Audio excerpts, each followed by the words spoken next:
ఇప్పుడు ఫేస్‌బుక్‌లో content monetisation tool ప్రతి ఒక్క అకౌంట్‌కి వచ్చేసింది. ఇలా చూడండి ఈ అకౌంట్‌కి, ఈ అకౌంట్‌కి, ఈ అకౌంట్‌కి మన దగ్గర ఉన్న మన ఓన్ అకౌంట్‌కి కూడా ఈ కంటెంట్ మానిటైజేషన్ అనేది వచ్చేసింది. సో, మరి ఇది వచ్చింది అనంటే మనం ఎలా సెటప్ చేసుకోవాలి అంటే నార్మల్‌గా మనకి ప్రొఫైల్ మీద క్లిక్ చేయగానే కంటెంట్ మానిటైజేషన్ అక్కడ సైన్ అప్ చేసుకోండి అని అంటుంది. అలా కాకుండా ప్రొఫెషనల్ డాష్‌బోర్డ్ మీద క్లిక్ చేసినంక స్టార్టింగే చూపిస్తది. అలా కాకుండా మనం మానిటైజేషన్ సెక్షన్ దగ్గరికెళ్ళినప్పుడు కూడా అక్కడ సెటప్ అని చూపిస్తది. సెటప్ అని క్లిక్ చేసుకోగానే యాడ్ టూల్ అని ఉంటది. దాని మీద క్లిక్ చేయగానే మనం టర్మ్స్ అండ్ కండిషన్స్ కూడా ఓకే చేసినట్టు.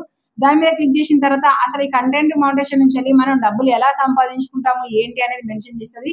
మీరు మీ అకౌంట్‌లో అప్‌లోడ్ చేసే reels, long videos, photos, text messages, stories వీటన్నిటి నుంచి కూడా మీరు డబ్బులు సంపాదించుకోవచ్చు అని అక్కడ క్లియర్ అయితే మెన్షన్ చేస్తది. దాన్ని ఓకే చేసుకోగానే అయిపోతది. అదేంటి పే ఔట్ అకౌంట్ ఇవ్వలేదు కదా అని అంటే నేను ఆల్రెడీ మానిటైజేషన్ నాకు అయిపోయినాయి ఇంతకుముందుకి ఇచ్చేసాను కాబట్టి నాకు అడగలేదు. మీకు ఒకవేళ స్టార్టింగ్ అడిగిందంటే ఇక్కడ కనిపిస్తున్న వీడియోని ఖచ్చితంగా క్లిక్ చేసి చూసిన తర్వాతనే పే ఔట్ అకౌంట్ అనేది సెటప్ చేసుకోండి. మరి మాకు ఎంతమంది ఫాలోవర్స్ ఉన్నా కూడా మాకు పే ఔట్ అకౌంట్ రాలేదంటే జస్ట్ వెయిట్ చేయండి మీకు కూడా వస్తది. లేదు ఇంకా వెయిట్ చేసే ఓపిక మాకు లేదు అని అంటే దాని గురించి ఇంకా క్లియర్‌గా మన లాంగ్ వీడియో చూసి తెలుసుకోండి.